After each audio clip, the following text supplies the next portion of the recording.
तसा दिवसभर कष्ट करतात मजूर आणि त्याला एक कप चहा पितो आणि परत माती टाकतो. कष्ट करायला त्याला जीवनावश्यक वस्तू म्हणून जेव्हा साखर मिळते तर युनिट प्रमाणे साखर मिळते, महिन्याला 3 किलो. जी जीवनावश्यक वस्तू आहे त्याला ज्ञान आहे आणि जीवनावश्यक वस्तू नाही त्याला दिवसभर त्याने गुन्ह्याचं प्रमाण वाढलेलं आहे. याला ते कारण आहे गुन्हेगार नांदवून काय ते हे प्रमाण. आम्ही प्रांजळपणे बोललो, साहेबांनी ऐकून घेतलं तिथे काही बोलू नाही. पण ऑफिसमध्ये बोलल्यानंतर मला चेंबरांनी मला झापला. साहेबांनी म्हटलं काम सरकारचे रिप्रेझेंटेटिव्ह, सरकारचे प्रतिनिधी असल्यामुळे आम्ही सरकारच्या विरुद्ध बोलू शकत नाही आणि सरकारच्या विरुद्ध असे प्रश्न तयार करू शकत नाही.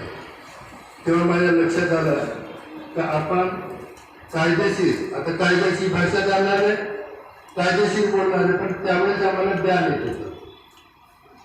आता आम्ही संघटनेमध्ये आहोत, कुणावर अन्याय झालाय काय झालं तर आम्ही संघटना प्रांजळपणे बाहेर बोलू शकतो. ही ताकद संघटनेमध्ये आलेली आहे, त्यापूर्वी नव्हती. ऐकलंय तर त्या पद्धतीने संघटना महत्वाची आहे, आवश्यक आहे आणि त्या पद्धतीने आपल्याला कार्य करावं लागतं. आपण प्रत्येक पेपरमध्ये पाहतो, पेपरमध्ये पाहत असताना व्हीआयपी बंदोबस्तमध्ये असताना गाड्याचा ताफा जातो तर त्यावेळी बंदोबस्त असलेला कर्मचारी आमदार खासदार ज्याच्याकडे पास आहे त्यालाच त्यामध्ये सामील व्हावा लागतो, नसेल की त्याला बाजूला करतो तर त्याच्याशी नोकझोक होतो, अपमानित केलं जातं. तर त्यावेळी त्याच्या अंगावर युनिफॉर्म जो अंगावर जातो तर त्यावेळी कोणी बोलत नसतं. तर हाही प्रश्न पडतो. पण वरिष्ठ अधिकारी ऐकतात सांगतो. पण आता आपण संघटना आहोत, सेवानिवृत्त म्हणूनच आपण त्याच्या पाठीमागे आहोत असं नाही.